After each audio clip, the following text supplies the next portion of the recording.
a little bit older, they start really thinking about their careers. And in middle school, we want to provide them with opportunities, exposure, perhaps opportunities to go out into the community and see what careers look like. So again, they're building this idea of what am I going to do in a post-secondary choice. Additionally, we want to make sure that they are completing their career development plans. So this is really the written process that we're asking children to write down, what is it I want to do, so that we as educators can start to align the resources to support their unique path. And so for middle school, this grade is comprised of the percent of students who are completing their career development plan, as well as ensuring every child has an opportunity to be exposed to a career. And then finally in high school, we've had kind of this lead up of exposure, career development plans. Now it's time to do something about it. It's time for us to align our resources to support students. And in this indicator, we're looking at this percent of students who are taking at least one of a list of defined post-secondary preparation programs, classes, or certifications. So what does that really mean? It means that if your child or grandchild wants to go to college, that they're taking an honors and AP course. That's preparing them for that path. If they want to go into the workforce, they're taking a CTE class and earning a credential to prepare them. Or if they're going to community college, they have an opportunity to take courses to prepare them for that as well. If they're going into the military, you have an opportunity to take JROTC and prepare you for that path. No matter which path you're on, we are supporting those children. So in this indicator, we give an opportunity for schools to show how well they are preparing students for their post-secondary path. Now, that all leads to a culminating indicator in high school. And this is the product of all the work of K-12, and that is the number of children who are employed, enlisted, or enrolled. We want that to be 100%.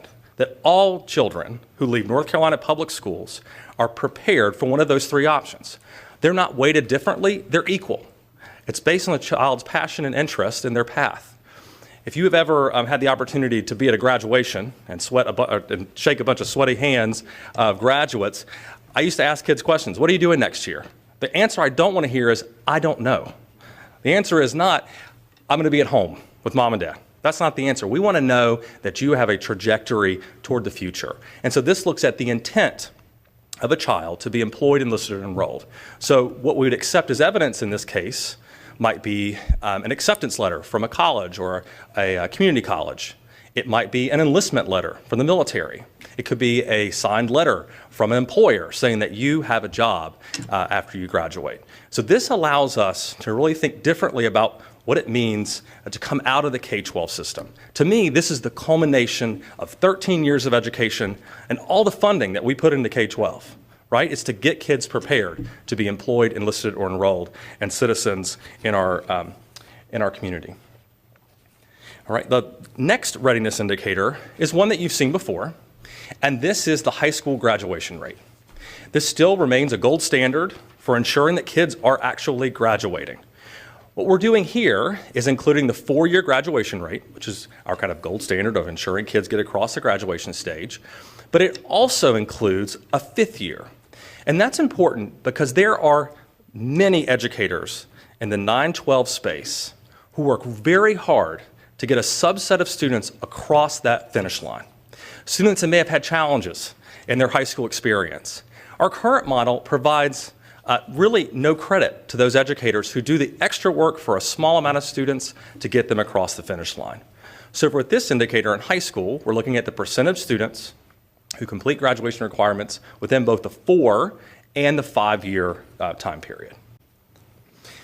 So those are the readiness indicators. So now we're going to move into the 4th category, which is the far right, which is the opportunity. So just thinking about the culture and the climate of a school.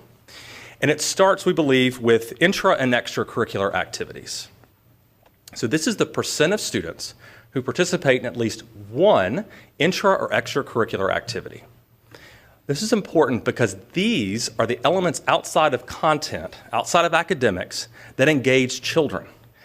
I can guarantee many of you have had experiences in school that dealt with extra and intracurricular activities outside of academics that hooked you, that engaged you.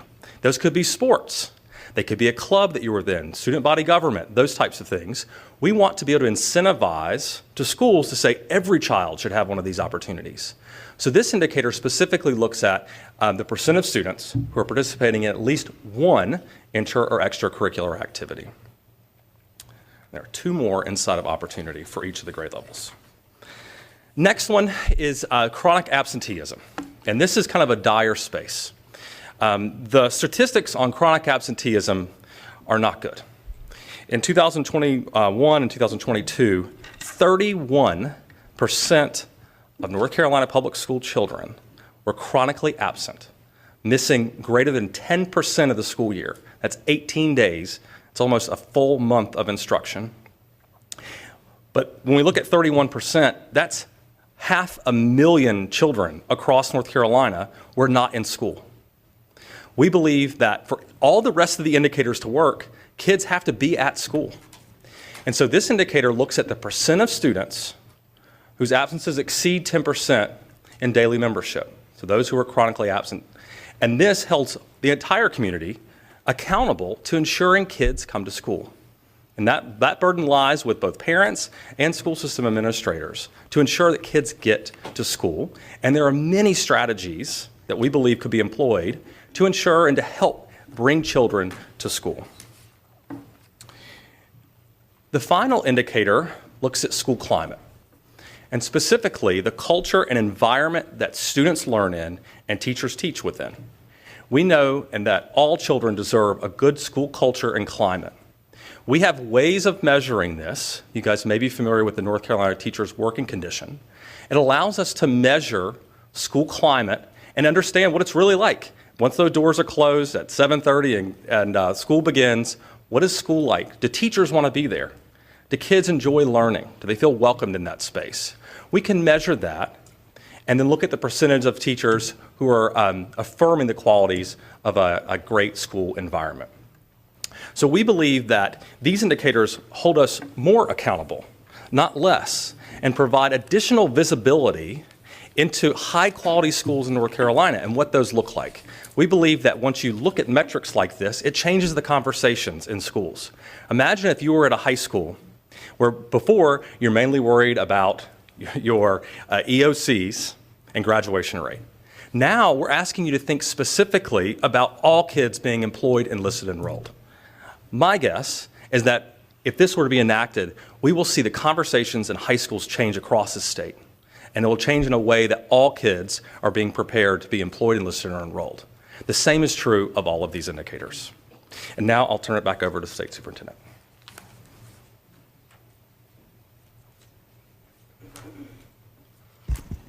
Thank you, Chairman.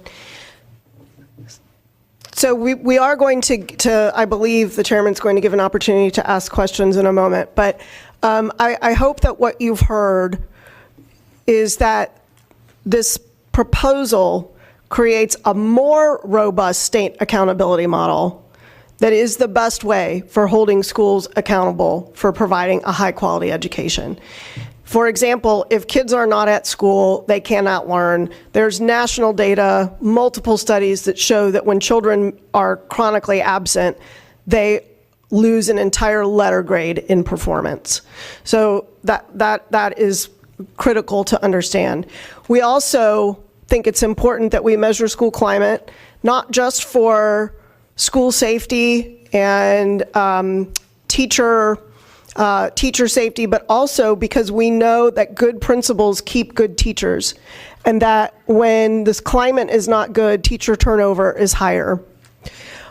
We believe that this provides a more valid depiction of school performance, and that it will allow, down the road, it will allow the department to better use state dollars to assess and support schools in doing a better job of educating our students. And that it will give a clearer picture on what schools are doing to prepare students to be employed, enlisted, or enrolled, which is the goal after all.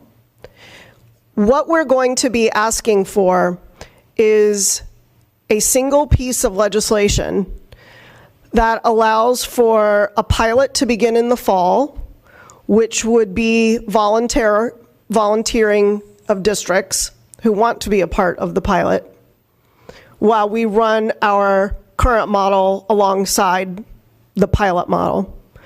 And then year 2 would have all districts participating in the new model alongside the old model.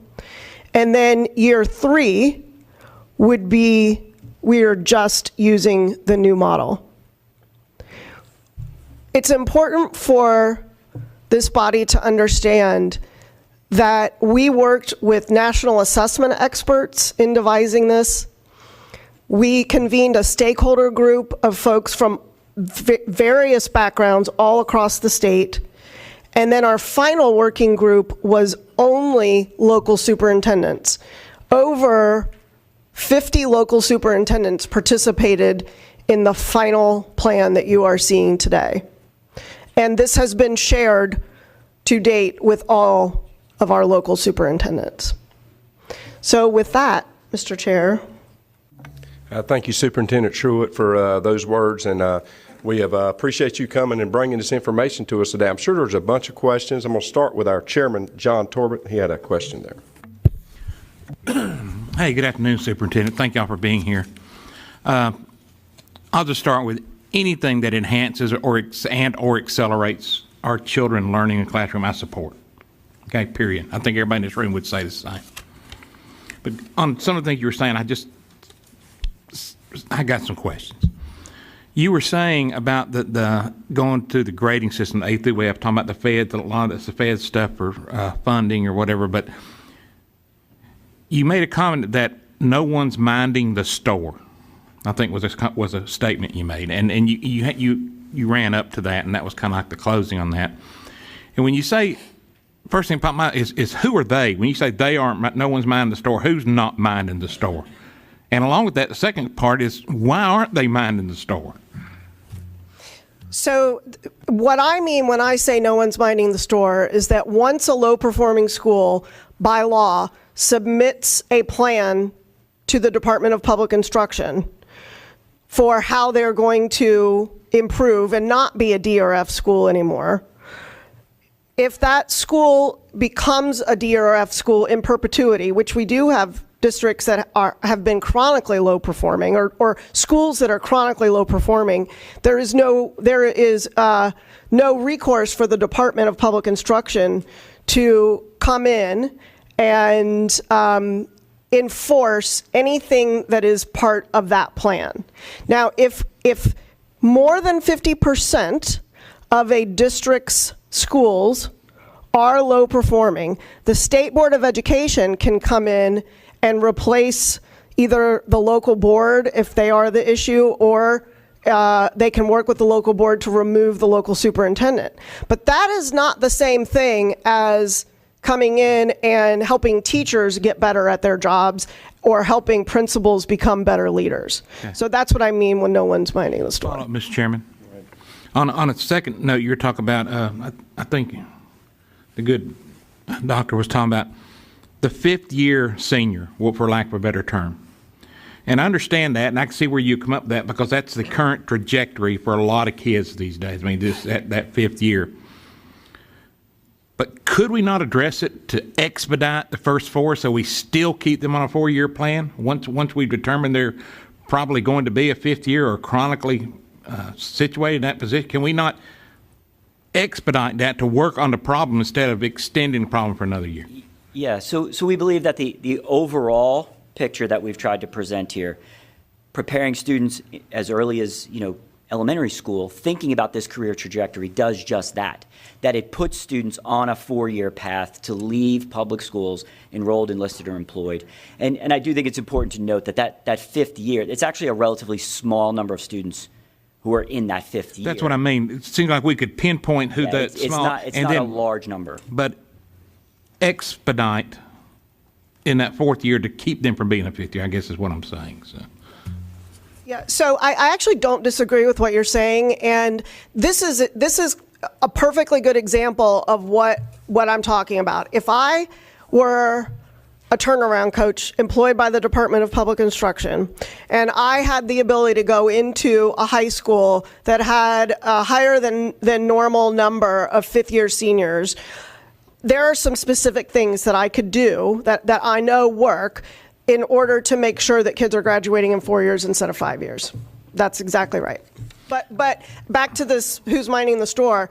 The department, again, we have 5 people working on 1,000 low-performing schools across the entire state. The capacity is not there currently. Sounds like we need to readjust our priorities then, perhaps. I would totally agree with that. Thank you. Final question right now, Representative Mr. Chair. Thank you. And on a third note, towards the end of your talk, Doctor, you were saying that, for lack of a better term, it sounds like you're going to ask teachers about their school to see if they feel good about their school as part of the overall grading system. And first thing came to my mind is, if I'm a teacher in a bad mood and I'm really mad at something going on in school, and we're all humans, that report's probably not going to be that good.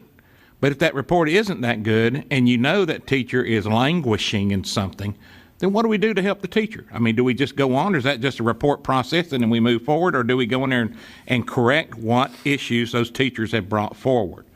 So currently, we, as per statute, deliver the teacher working conditions survey to teachers every other year. Starting this year, a couple of months ago, the Office of Learning Recovery and Dr. Jenny Korn worked with a researcher who specializes in validity and reliability of surveys, and we found that survey that we've always used to be lacking in validity and reliability. So we cut it in half from 200 questions to 100 questions. We will be giving it every year now, and it will have domains that are specific to school climate. Every teacher has a unique code, and it is an anonymous survey, but what those surveys will tell the Department of Public Instruction is that there is a particular school where a preponderance of teachers don't feel safe, or are considering leaving the profession, or don't feel supported by their principal. Does that happen now in the survey? And if it does, then what do you do to affect change where those large number of teachers have expressed themselves? So as you know, North Carolina has about a 2 decades history with the North Carolina Teacher Working Condition Survey. And as the superintendent alluded to, it's become, we have been referring to it as a Franken survey. They have added questions over time to this point where over 200 questions. Then you start to question the validity of the domains. So as the superintendent mentioned, Dr. Korn worked, reduced the survey. It's now more valid. Historically, that data is reported to districts and superintendents, and they have it for local use. You could, in fact, good principals have been using this data for 2 decades. What we're trying to do now, and under Dr. Korn's leadership, in redeploying the survey and making it more valid, she's actually working with Mr. Tabari Wallace, who's the superintendent's principal advisor, I think Dr. Patrick Green, and they have a principals committee, and they're actually working on additional professional development specifically for school leaders tied to the teacher working conditions survey, so that they can do the very thing that you're asking. And on the back side of the question, the same question, but it's on the other side. You have the teacher, we weren't talking about, you had a teacher that got some issues with the school, and that bubbles up as you have other teachers report. What about the teachers that, want to, just get along, and they're, what do you think about your principal? What do you think about your school and everything? Just great. Just great. So, I mean, how do you know that's not being done? Well, that is up to the experts in research that we've worked with too. That's part of what, part of good survey design, and being able to say for sure this is valid and reliable. But at the end of the day, what you've just heard here is another example of, what Dr. Marr just shared, is that the current data can be used by the superintendent, can be used by the principal, but there's no guarantee that they are. I hear from teachers all the time when we send this survey out every year, why are we doing this? It's not going to matter. Nothing's going to change. Again, it's something that the department doesn't have the ability to go in and affect change. Okay, final. If this is implemented, when this is implemented, how are you going to get the word to that group of teachers or whatever that, well, now it is going to be addressed, and now your comments will be looked at, and we will do something, and action will be taken. It won't just be another waste of time. Well, we would message that if and when the department had capacity and authority to work with local superintendents and principals on their survey results. Copy. Thank you very much. Thank you, Representative Torb. I think Representative Cotham had a couple questions at this time. Thank you, Mr. Chairman, and thank you, Madam Superintendent and team, for being here today. Just wanted to go through the presentation a little bit more, looking at your new categories that you've had, just for some clarification purposes. I know you said earlier that this would give, your goal was to give transparency and understanding to parents and community members now with your different categories. So, you know, the original model with the 80-20, looking at proficiency and growth, I would argue those are two words that might sound simple but are quite complex and very difficult for, I would say, sometimes teachers and principals to understand, and certainly parents. So looking at your categories, though, with progress, readiness, and opportunity, how are they really going to know about progress of a school? Are you still going to use the same, I know you said the EVOS, and looking at the academics part first with your proficiency and that word and what does it really mean in math, science, and reading, and then I might have some follow-up questions specifically on the instruction in math, reading, and science. Our plan, and we have already started to enact this plan, is to redesign the website that houses school performance grades. So that contract sits with SAS right now. We've already met with SAS to talk about what a new interface should look like. And we are envisioning several different ways that this could be more user-friendly, so that when a parent goes to the website, all of this is explained through either hyperlinks or a rollover, so that it's crystal clear to parents what we mean when we say growth, what we mean when we say achievement. And that they know how each of the four metrics were calculated, should they choose to dig in further. Follow up with that, Mr. Chairman. Representative Cotham. Thank you, Mr. Chairman, Madam Superintendent. So looking, and how much of your end of year, end of grade, the end of year testing is going to be put into which one of these categories, or is it specifically just going to be a focus with only these three subjects of math, reading, and science being tested? Yeah, so because of federal requirements, we will have to remain having the end of grade testing as it is. Yes, ma'am. Follow up, just commentary. Representative Cotham. Overall, these are some very good, big, robust ideas, to use the words, but I would argue that there are a lot of other interconnected issues that are much deeper. And so if we're not looking at teacher evaluations, you mentioned that in your opening remarks of how archaic of a system that is, and if those teacher evaluations are not aligned to our curriculum and our testing is not aligned to our curriculum with our students, therefore, how are we really getting a real example of proficiency or growth?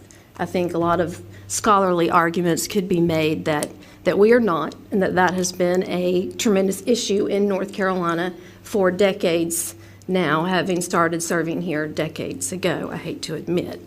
But, you know, so there just are a lot of other interconnected, well, thank you, sir. A lot of other interconnected issues, same with that teacher working condition survey, same with when you're talking about opportunity for students. We know that in schools that are low-performing turnaround schools, the climate of that school becomes skill and drill, test, test, test, retest, retest. And so I would see some fallacies in that argument with looking at a school climate, especially for schools where teachers are feeling that tremendous pressure every day to test, test, test, test, test, to re-loop our students, regroup them. And so therefore, what do we cut? I mean, as a principal, former principal of one of these schools, Well, I mean, if your focus is math, reading, science, what do you cut? You cut that opportunity part. I mean, that's just the reality in so many schools in North Carolina, where clubs have been eliminated, art, music, so many other programs, certain kids are taken out. So to miss all of that, so that's just one editorial comment. The other, looking at how you're going to prove success, I guess what raised a flag for me was just that employment piece. Is that an hourly job? Not that there's anything wrong with that right after, but does that really show us a picture of a whole K through 12 education experience? I would probably argue it would not. Same with going to a university. So if we give them to our university, and we have our university chairman, Representative Prickett is here, but we know we have trouble with our students after their freshman year in our K through 12, and that we have more problems with our students who go straight to a community college and their readiness and success in federally required programs. So those would just be some things I'd like to work with you more on this legislation, just to get some of these other details, because if these other, just the ones I gave, and I got 4 pages of notes of a lot more, but if those things are not addressed, then is this just another piece of paper? Superintendent. So your first observations, I totally agree with.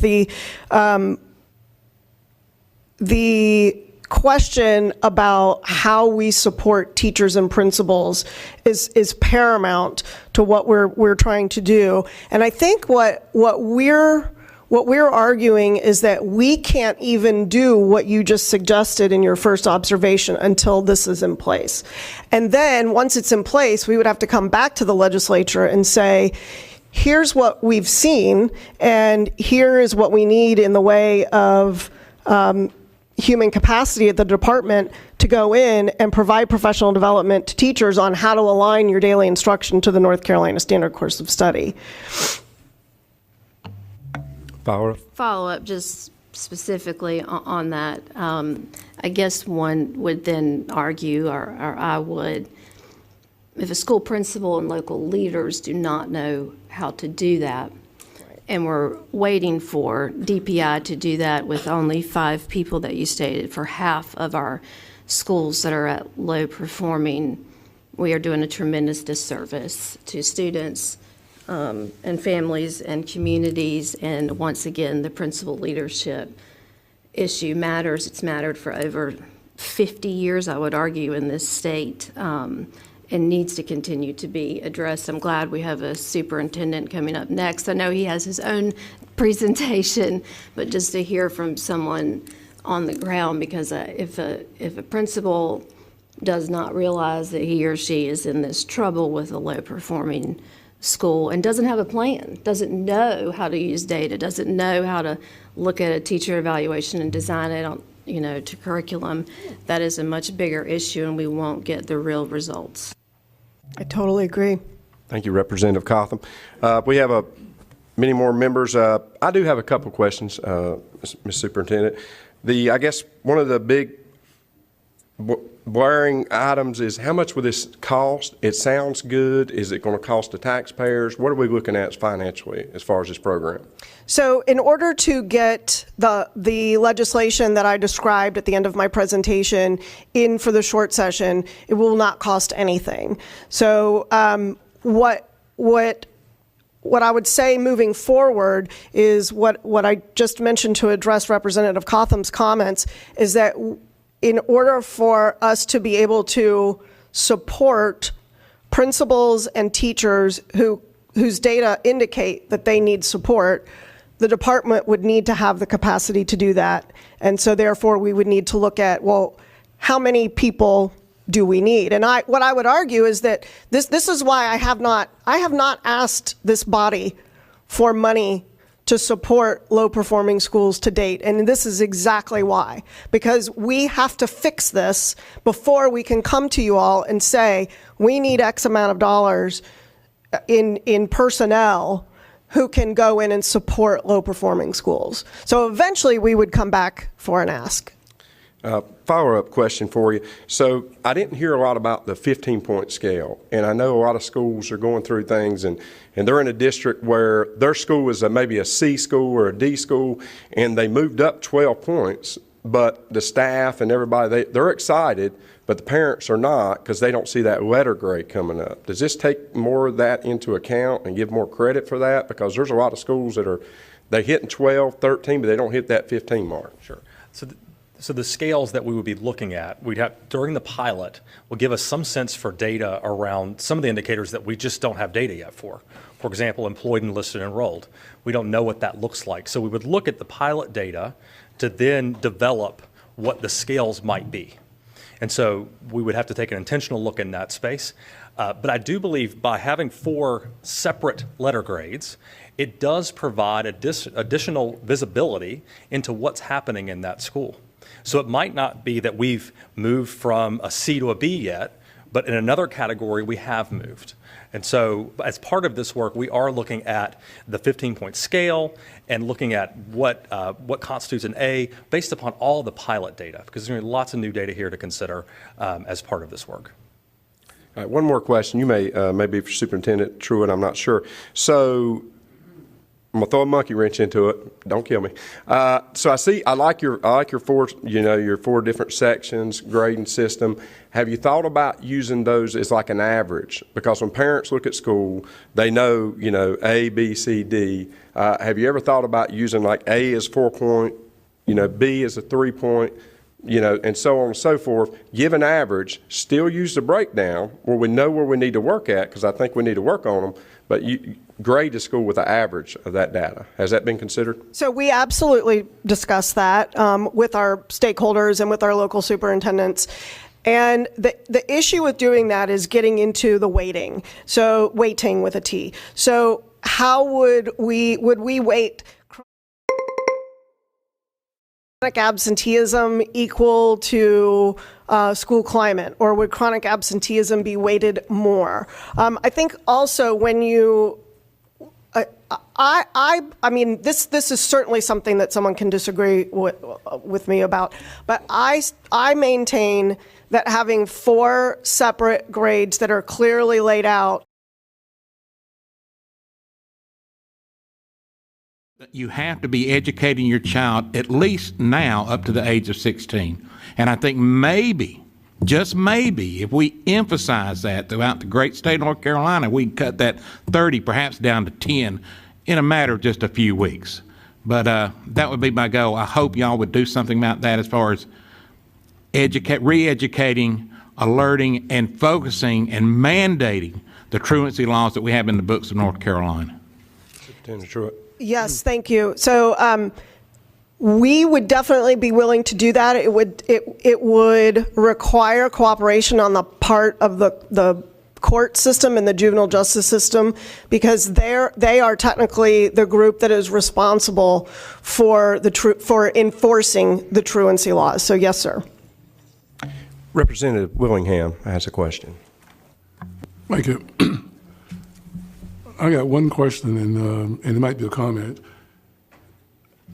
I'm excited about the idea of what you're looking at as far as reforming the grading system. And I like to see it happen because I think it's needed. Because there are a lot of schools, especially in my district, I'm in a rural district, schools that are good schools, for some reason they end up with C's and D's failing grades, which I know they're much better than that. But one of the things, and I had some other questions, but they've all been answered, except one. And that was that I heard nothing mentioned about mental health.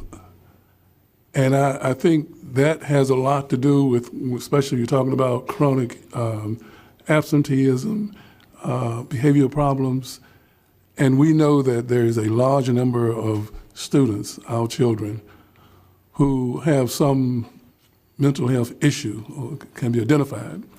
So I'm wondering, what is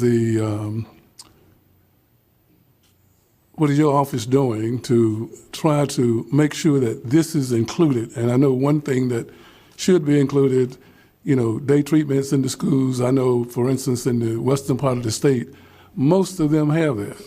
But for some reason, in the eastern part of North Carolina, we have very few. I can almost count them on my hand. And I'm just wondering, what is it that you can do, or are you doing anything to try to address this issue with the local school boards? Because that seemed to be one of the pushbacks.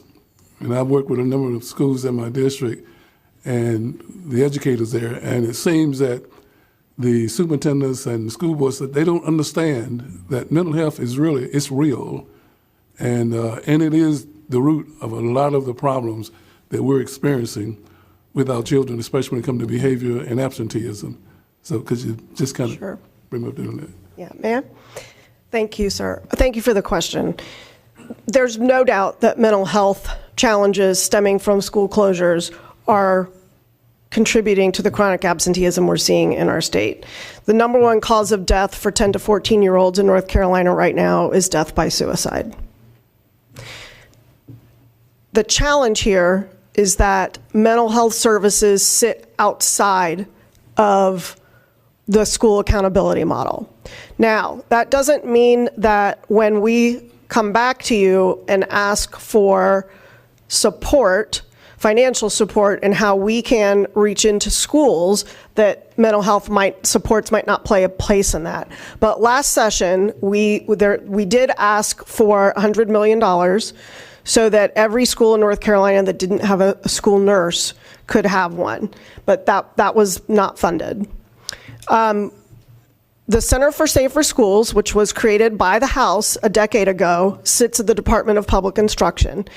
And in addition to school safety plans that must be on file with the Department of Public Instruction, every school must have one, all schools must also have a mental health plan on file with the department. This is as per state law. And so what the department can do through the Center for Safer Schools is offer trainings online, which we do, in mental health first aid, both for adults and for youth. We have convenings throughout the school year that include local law enforcement as well as school support personnel like social workers, school nurses, to come together. This group also passed House Bill 605, which is the threat assessment legislation, which is designed to proactively help districts. We are issuing guidance this week. When are we issuing that guidance to districts? Do we know when that's coming out? Threat assessment guidance. I think it's sometime in the next week. We're getting ready to push it out to districts as per the legislation that will allow for districts to form groups of adults in a building who can proactively support students before they make a decision that could harm themselves or someone else. So there are several things that are happening at the state level, but to your point, sir, mental health right now is a local control issue, and our local superintendents and leaders are the ones right now who are grappling with how they are going to provide services and what those services might look like. Because you're right, some districts have day treatment centers and some do not. All Power. right. We know that the state, we fund a lot of the mental health providers in those communities. And so actually those services are available to the schools free in the sense that the school doesn't have to pay. Because those children, when they're serviced by the mental health providers, it's usually Medicaid or private insurance, and even where, excuse me, the child might not have any insurance or the family, it's still covered by what we call state money. It comes from mental health. So I guess my question is there any way, and maybe I'm making a suggestion, that there is some kind of communication with the local school boards, local leadership, to make sure that they use those services, take advantage of them, because they're there. And the providers are there willing to help and to be involved. But for some reason, again, as I said, and I'm not talking about what I heard, but I'm talking about what I've experienced with the school systems, there seemed to be some kind of resistance, the fact that having a mental health provider there threatens what they're doing as far as teaching. So, and this is not unique to North Carolina. I've got a lot of information from some other states, and this is the same thing. For some reason, I guess two professionals, the school system doesn't understand that there are regulations that mental health have to follow, and they can't override those things. And so they have a problem in having those entities in their school system. So is there any way that you can, some kind of way, get this information to those local school boards, local leaders, local superintendents, and making sure they try to utilize those services that are already there, that's being provided, that's not going to cost them any more money? So we could, if the issue is that local school boards are not aware of what is available to them, I suppose that the department could send a letter to the chairs of local school boards to let them know. But we would not have the authority to intervene with local school boards. Thank you. We have one last question. We're trying to be mindful of your time. Representative Wheatley has a question. I'll try to make it quick. Thank you. In listening to all the comments and all the shared information, hearing not a lot about how to notify parents and how to keep them in the loop in the community, and just how public are you going to advertise that a school is low performing in neighborhoods or in general in the community? Superintendent. So a part of the Parents' Bill of Rights requires all districts to notify parents of all of the school choices that are available to them. But all districts are or all schools are supposed to have their school performance grade visible or accessible. I don't know that that's happening right now, but that's certainly something that could be baked into new legislation. Follow up. As a nurse, going into a nursing facility, as you walk through the door, especially nursing homes, it's posted inside somewhere in the building. But when I've gone to review nursing homes, I can tell you that I've had to go look for that information. It's very tucked away somewhere, so you don't exactly know how many nurses or nurses' aides are really there, and you have to, it's like a Easter egg hunt almost. Is it planned this would be visible? Because you started out in the presentation and the fact that parents don't know. They are not aware of. And when you have 31%, I believe you said, absences, then you can see there's a large number of people that don't ask questions and, just are living their daily lives and don't understand some of the importance, or they do and they just haven't been able to grab hold of that yet.